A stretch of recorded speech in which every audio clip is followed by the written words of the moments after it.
Uno.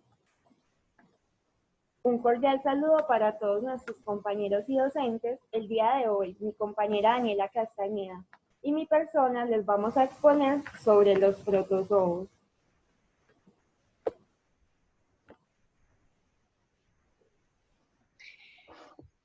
Bueno, ¿qué son los protozoos? Se denominan protozoos o protozoarios a un conjunto de microorganismos que se hallan en ambientes húmedos o acuáticos y que podrían considerarse como animales microscópicos. Sin embargo, en algunos sistemas de clasificación biológico forman un reino propio llamado protozoa y en otros casos forman parte del grupo protista, dado que se consideran el primer paso evolutivo de los seres eucariotas, previo a la existencia de los animales, de las plantas, hongos y algas que ya conocemos. Bueno, tradicionalmente, sin embargo, los protozoarios se consideran animales unicelulares primitivos. Es de allí de donde viene su nombre, que es la unión de los vocablos griegos protos, que significa primero, y zoo, que significa animal. Esto debido a que son heterótrofos, o sea que deben consumir materia orgánica y están dotados de movimientos voluntarios. Por eso decimos que son animales. Y actualmente existe un debate científico respecto a su correcta clasificación en las distintas ramas del árbol de la vida.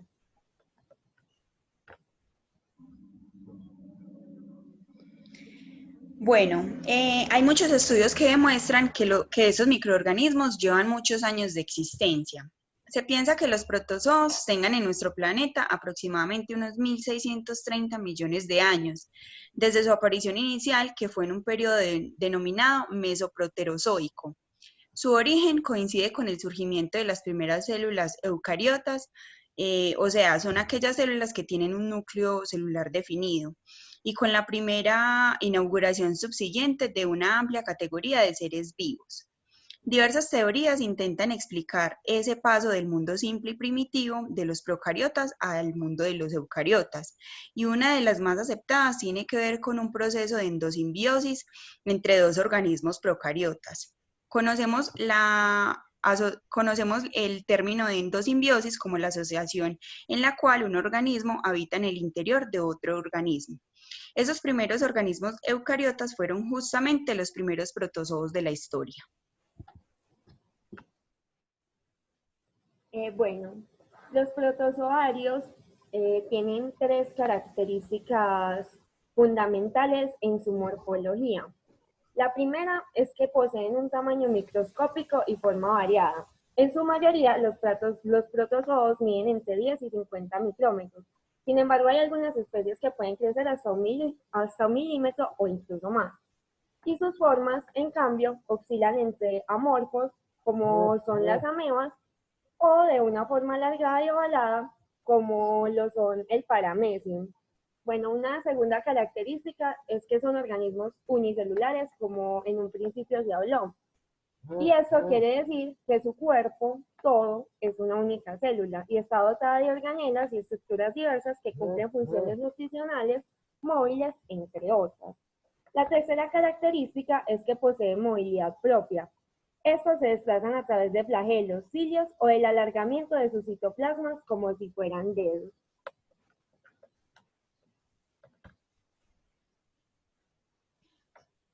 Bueno, según las características morfológicas de los protozoos, los podemos dividir en dos. Unos son los trofozoitos y otros son los quistes. Entonces, los primeros, la mayoría de los protozoos son móviles en una etapa de su desarrollo, lo que se conoce con el nombre de forma vegetativa o trofozoito, forma activa del protozoario en la cual se alimenta, se reproduce, se moviliza y ejerce su acción patógena.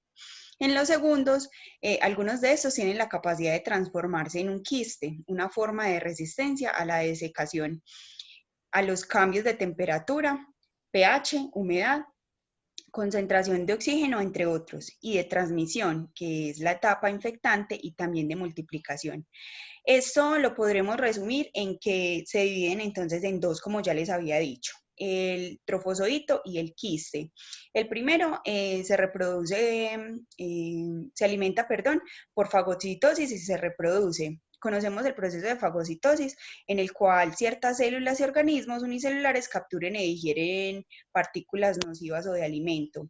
Y el quiste es la forma entonces donde el protozoo hace resistencia y es el ciclo de vida de estos y crean una etapa entonces infectante.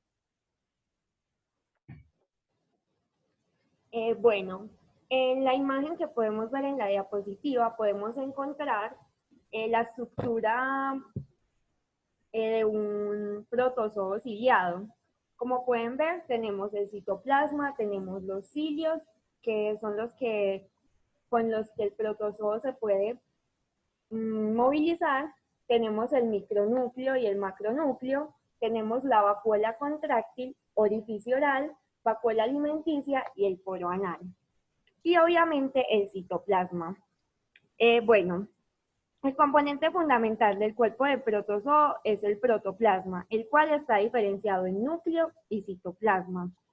Los núcleos de los protozoos tienen formas, tamaños y estructuras variadas. La mayoría de los protozoos contienen un solo núcleo, pero hay unos que tienen dos o más. El núcleo aparece como una vesícula constituida por una membrana perfectamente definida que envuelve el nucleoplasma en el que se encuentra el o los nucleolos. Bueno, estructuralmente los núcleos pueden clasificarse en dos tipos principales. El primero es el vesicular, que es en el que casi siempre se pueden observar uno o varios cariosomas que destacan sobre el resto de material cromático. Y el otro es el compacto, que es en el que el material cromático aparece de un tamaño uniforme. El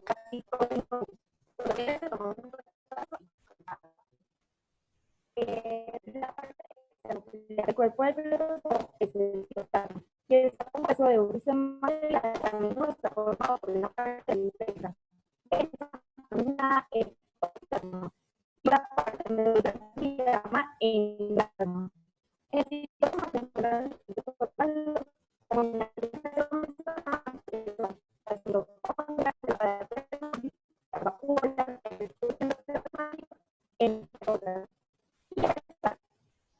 participan en las distintas funciones inherentes de la vida del protozoo.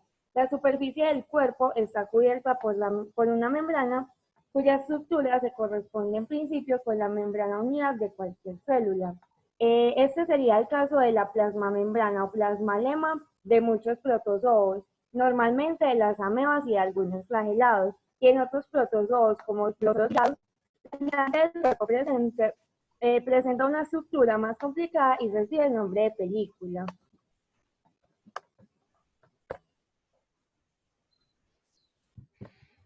Bueno, existen varios tipos de protozoos. Están clasificados entonces en 4 tipos. Vamos a empezar a hablar primero por los rizópodos, que son los que se ven en la imagen entonces como una forma, que tienen forma como de huevo, de un color cafecito. Estos rizópodos se caracterizan por su desplazamiento mediante pseudópodos, o sea, mediante la formación de protuberancias de su citoplasma y la membrana plasmática, proyectándolos o dirigiéndolos hacia donde deseen avanzar. Dichas proyecciones sirven también para capturar alimentos e introducirlos al citoplasma, que es lo que se denomina como fagocitosis, que ya dijimos que es, ya sea depredando a otros organismos o asimilando materia orgánica de desecho. Los segundos son los flagelados, que son los que vemos en la imagen de color naranja, que tienen una colita. Estas son células dotadas de uno o más flagelos, que es el nombre de las colas, con que se impulsan hacia adelante en el medio ambiente o en el medio en que se encuentren. Los terceros son los ciliados, son los que vemos en la imagen de color azul. Los ciliados, su membrana plasmática se encuentra rodeada de cilios, o sea, de filamentos más pequeños y numerosos que los flagelos, que también sirven para desplazarse o movilizarse.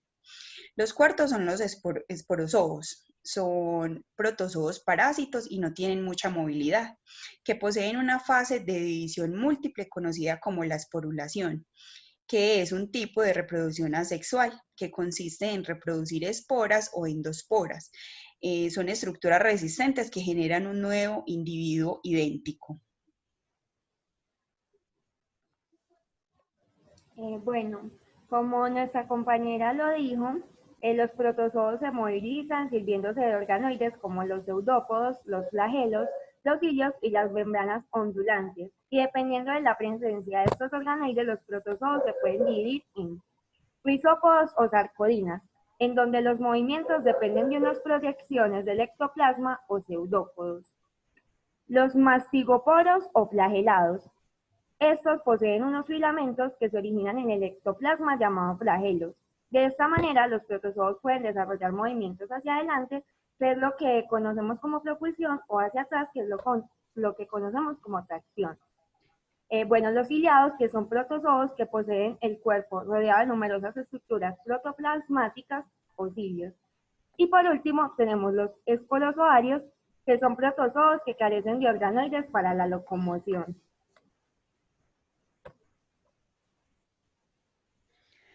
Bueno, vamos a hablar ahorita de la reproducción entonces de los protozoos. Estos se reproducen por mitosis. Como ya sabemos, la mitosis es un proceso de reproducción de una célula que consiste fundamentalmente en la división longitudinal de los cromosomas y en la división del núcleo del citoplasma. Como resultado, se constituyen dos células hijas con el mismo número de cromosomas y la misma información genética de la célula madre.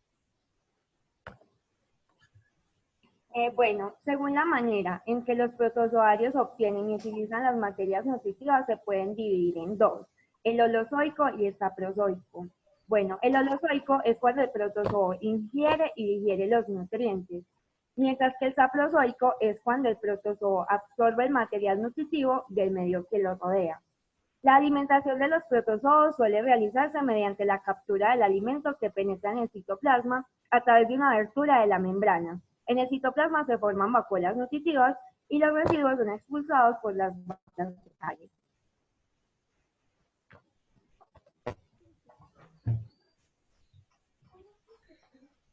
Bueno, los protozoarios tienen una gran importancia ecológica, no solamente hacen de parásitos pues, en el ambiente y en el cuerpo humano.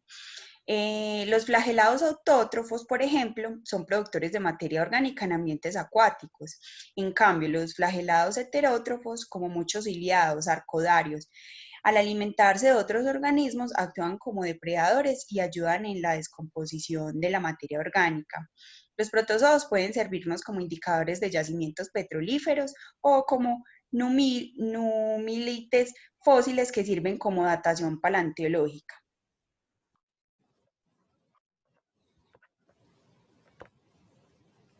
La mayoría de los protozoos son de vida libre y otros establecen relaciones simbióticas con otros seres vivos, incluido el hombre.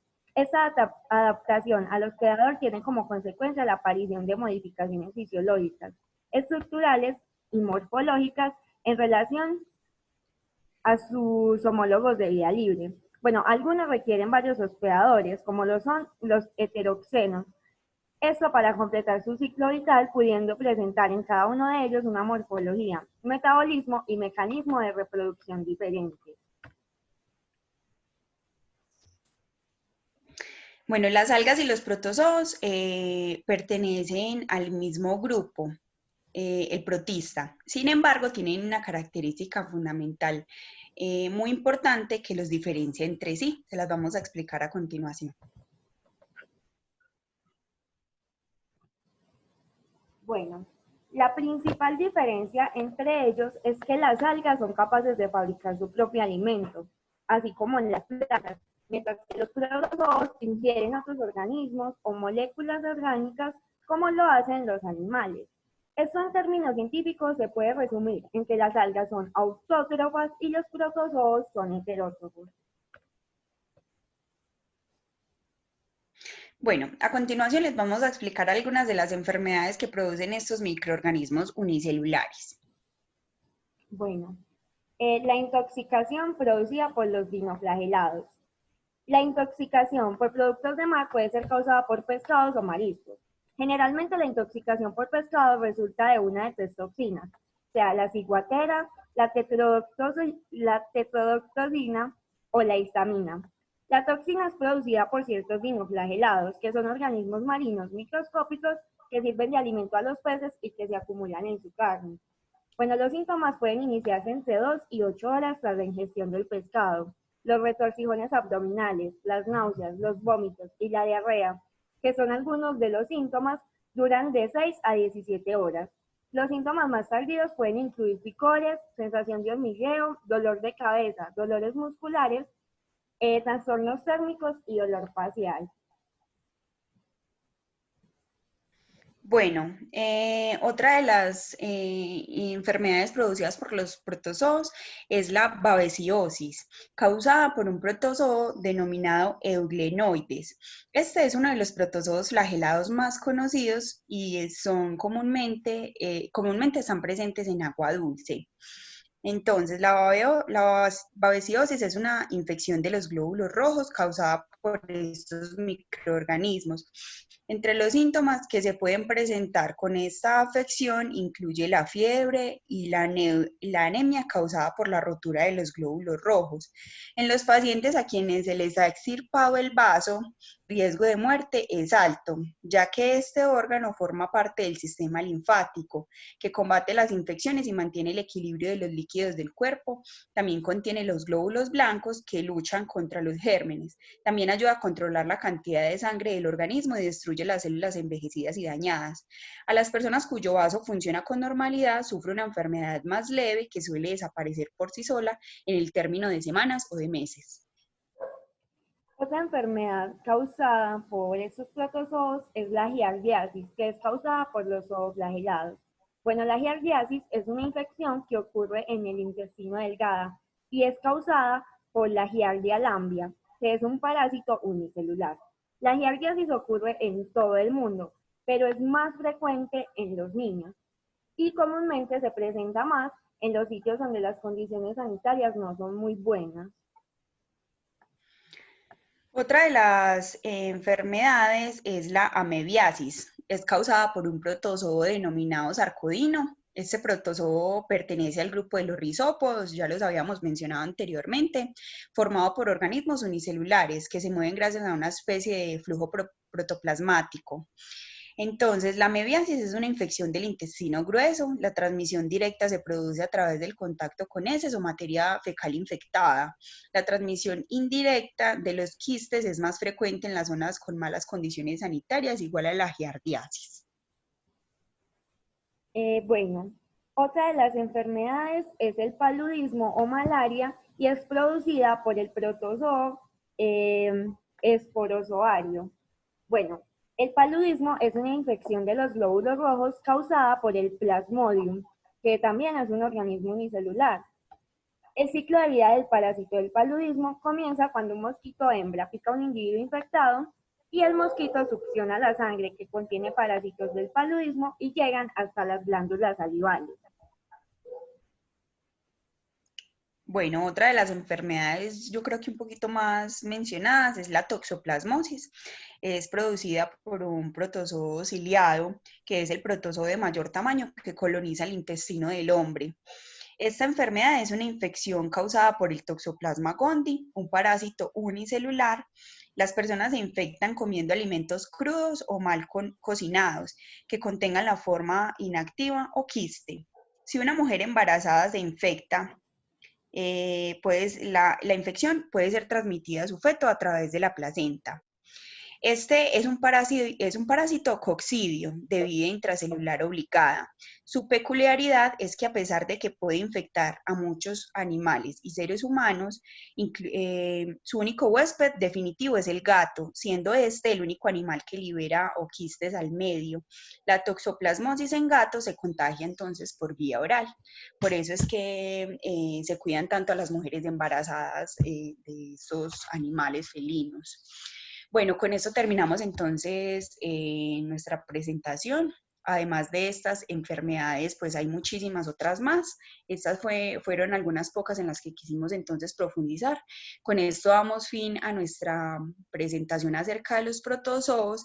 Esperemos les guste y les agradecemos mucho.